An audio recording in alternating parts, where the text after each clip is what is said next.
રાજકોટની જસદણ પાલિકામાં 46.91% मतदान थयुं। जेतपुर नवागढ़ पालिका में 45.75% मतदान, धोराजी नगरपालिका में 47.16% मतदान, भायावदर नगरपालिका में 49.17% मतदान थयुं। आ विषे વધુ માહિતી આપવા આપણી સાથે જોડાઈ ચૂક્યા છે મારા સંવાદદાતા પરાક્રમસિંહ જાડેજા। રાજકોટ નગરપાલિકાઓની વાત કરવામાં આવે, અલગ અલગ પાલિકાઓમાં જે મતદાનની ટકાવારી નોંધાઈ છે, શું માહોલ રહ્યો, કેવી મતદાનની ટકાવારી અત્યાર સુધીમાં નોંધાઈ અને અત્યારે ચર્ચા શું ચાલી રહી છે, ખાસ કરીને રાજકારણીઓમાં, નેતાઓમાં, ઉમેદવારોમાં? ચોક્કસ રાજકીય આગેવાનો ખૂબ ચિંતિત એટલા માટે છે કે 40% જેટલું જ મતદાન થયું છે અત્યાર સુધીમાં। 3 વાગ્યા સુધીના આંકડાઓ સામે આવ્યા છે, જેની અંદર ખૂબ ઓછું મતદાન, રેકોર્ડ બ્રેક ઓછું મતદાન કહી શકાય। અને આપણી પાસે જે 3 વાગ્યા સુધીના આંકડાઓ આવ્યા છે, જેમાં જે જસદણ નગરપાલિકાનું 38% જેટલું મતદાન થયું છે।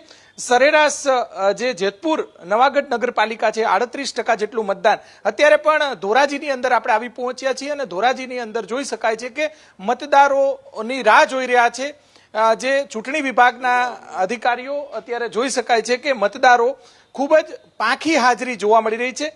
સામાન્ય રીતે વિધાનસભાની ચૂંટણી હોય કે લોકસભાની મતદારોની લાઈનો જોવા મળતી હોય છે, પરંતુ નગરપાલિકામાં અલગ અલગ પ્રશ્નો અથવા તો કોઈને કોઈ કારણોસર મતદારો ઓછા જોવા મળી રહ્યા છે। અહીંયા યુવાન આપણી સાથે છે, આપણે એમની સાથે વાત કરીશું। ભાઈ, આટલી બધી કેમ પાંખી હાજરી, લોકો કેમ મતદાન કરવા માટે આવતા નથી, તમારું શું માનવું છે?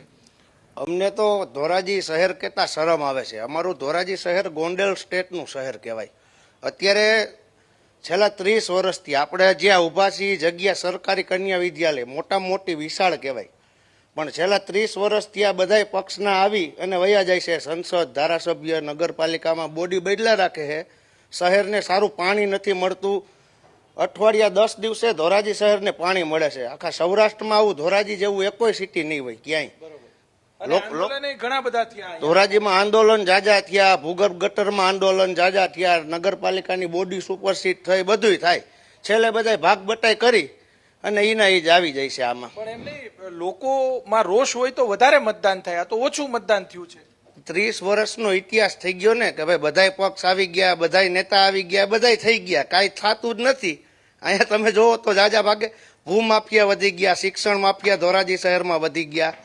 લોકોને માટે કાંઈ ધોરાજી શહેરની અંદર કાંઈ નથી। ધોરાજી આમ કેટલા બધા આંદોલન થયા છતાં પણ લોકો કેમ મતદાન કરવું જોઈએ ને, શા માટે નથી કરતા?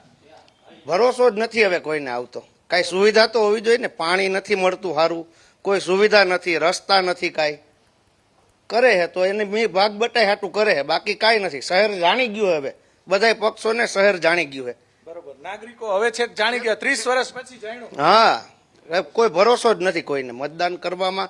ઈ નહીં લોકો જ આવે, એમાં કઈ ફેર તો નથી પડતો। જીતી જાય તો પક્ષ પલટો કરી જાય।